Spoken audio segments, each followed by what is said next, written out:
স্বাগতম সবাইকে। আমি রাহান তালুকদার। আজ আমি তোমাদের সঙ্গে আলোচনা করব চেঞ্জিং সেন্টেন্স পার্ট 8 নিয়ে। চেঞ্জিং সেন্টেন্স পার্ট 8 এ রয়েছে কিভাবে আমরা অ্যাফার্মেটিভ থেকে নেগেটিভ করতে পারি। এজন্য রুল 9 এবং রুল 10, মানে নেগেটিভের রুল 9 এবং রুল 10 নিয়ে। আমি মনে করি যারা আগের ভিডিওগুলি দেখো নাই, মানে আগের পার্টগুলি দেখো নাই চেঞ্জিং সেন্টেন্সের, অবশ্যই চেঞ্জিং সেন্টেন্সের আগের পার্টগুলি দেখে নিলে তোমার কাছে এই গ্রামারটা, মানে চেঞ্জিং সেন্টেন্স গ্রামারটা তোমার কাছে একদম পানির মতো সহজ হয়ে যাবে এবং এখানে 10-10 পাওয়া খুবই সহজ হয়ে যাবে ইনশাআল্লাহ। সো আজকে দেখবো আমরা অ্যাফার্মেটিভ থেকে নেগেটিভের রুল 9 এবং রুল 10। প্রথম হচ্ছে রুল 9। দেখো রুল 9 এ বলা আছে চিরন্তন সত্য থাকলে।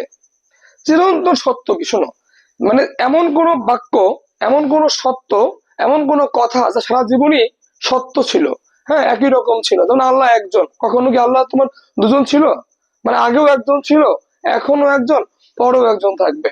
আবার দেখো সূর্য পূর্ব দিকে ওঠে, আগে উঠেছে, এখনো উঠে, পরেও উঠবে।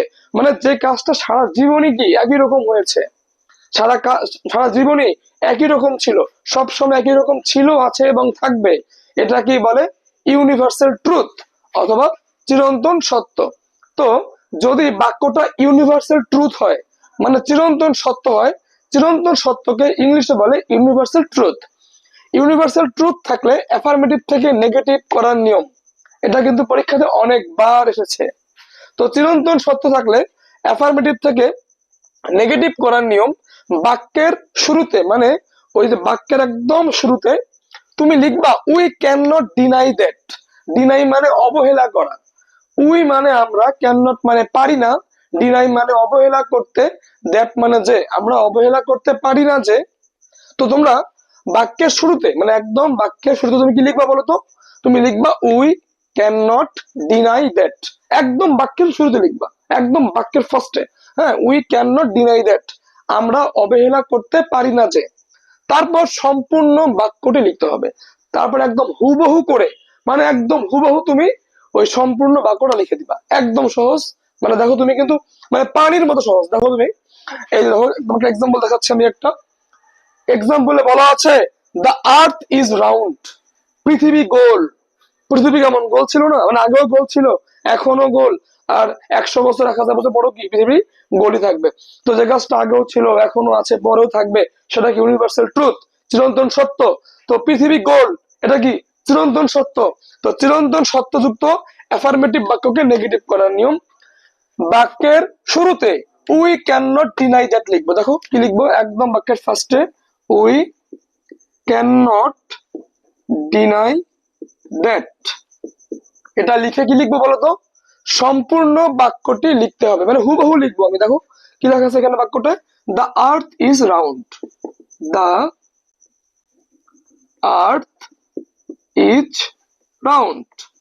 তাহলে দেখো তো কি বলছি আমি, ইউনিভার্সাল ট্রুথ থাকলে বাক্যের প্রথমে কি লিখবা, we can not deny that. তারপর কি তুমি সম্পূর্ণ বাক্যটি লিখে দিবা, একদম হুবহু লিখবা। কেমন? এই হচ্ছে আমাদের 9 নম্বর নিয়ম। এবার দেখো আমাদের 10 নম্বর নিয়ম, অ্যাজ সুন অ্যাজ থাকলে। এটা কিন্তু পরীক্ষায় মানে খুব খুব খুব ইম্পর্টেন্ট। মানে ধরো পরীক্ষায় এটা তোমাদের এসে গিয়েছে, এতটা ইম্পর্টেন্ট। কেমন? দেখো বাক্যের মধ্যে, মানে বাক্যের শুরুতে আর কি, সরি, বাক্যের শুরুতে as soon as, as soon as অর্থ যত শীঘ্রই সম্ভব। অ্যাজ সুন অ্যাজ অর্থ কি যত শীঘ্রই সম্ভব বা যত শীঘ্রই সম্ভব। অ্যাজ সুন অ্যাজ, এই অ্যাজ সুন অ্যাজ কে বলা হয় প্রিপজিশনাল ফ্রেজ। এই অ্যাজ সুন অ্যাজটাকে কি বলা হয়? Prepositional phrase. তো বাক্যে অ্যাজ সুন অ্যাজ থাকলে নেগেটিভ করার নিয়ম, অ্যাজ সুন অ্যাজ উঠে নো সুনার হ্যাড বসবে। অ্যাজ সুন অ্যাজটাকে আমরা উঠিয়ে ওই অ্যাজ সুন অ্যাজ এর জায়গায় কি দিব? No sooner had. No sooner had দিব প্লাস কমার আগের অংশ। শোনো মনে রাখবা, অ্যাজ সুন অ্যাজ যুক্ত বাক্যে, বাক্যের মধ্যে অ্যাজ সুন অ্যাজটা থাকবে বাক্যের শুরুতে, আর অ্যাজ সুন অ্যাজ যুক্ত বাক্যের মধ্যে একটা কমা অবশ্যই থাকবে। ঠিক আছে?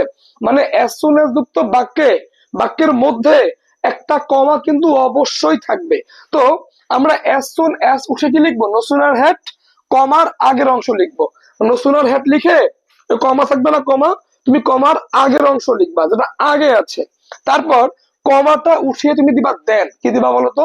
কমাটাকে উঠিয়ে তুমি কি লিখবা? দেন লিখবা, প্লাস কমার পরবর্তী অংশ। তাহলে as soon as থাকলে as soon as টাকে উঠিয়ে কি লিখবো? no sooner had, no sooner had, plus কমার আগের অংশ, কমাটাকে উঠিয়ে কি দিব? দেন। দেন মানে হচ্ছে মানে তুলনায় বা তারপর, ঠিক আছে? তো দেন প্লাস কি বলতো, এই মানে কমার পরবর্তী অংশ। দেখো as soon as the police came, মানে যখনই পুলিশ এসেছিল, comma, look at the comma, he ran away, সে কি চলে গিয়েছিল। দেখো, তো as soon as উঠে আমরা কি লিখবো বলতো? as soon as এর জায়গায় কি লিখবো? No sooner had. আমরা এই as soon as টাকে উঠিয়ে কি লিখবো? No sooner had. দেখো তারপর কি লিখবা তুমি? প্লাস কমার আগের অংশ। দেখো এই যদি কমা হয়, তো কমা দেখো আগে কি লেখা আছে? এই হচ্ছে কমার আগের অংশ, আগের অংশ। আর এটা কি? কমার পরের অংশ, পরের অংশ, ঠিক আছে? তো দেখো কমার আগের অংশ লিখবা, নো সুনার হ্যাড প্লাস কমার আগের অংশ। দেখো কমার আগে কি লেখা আছে?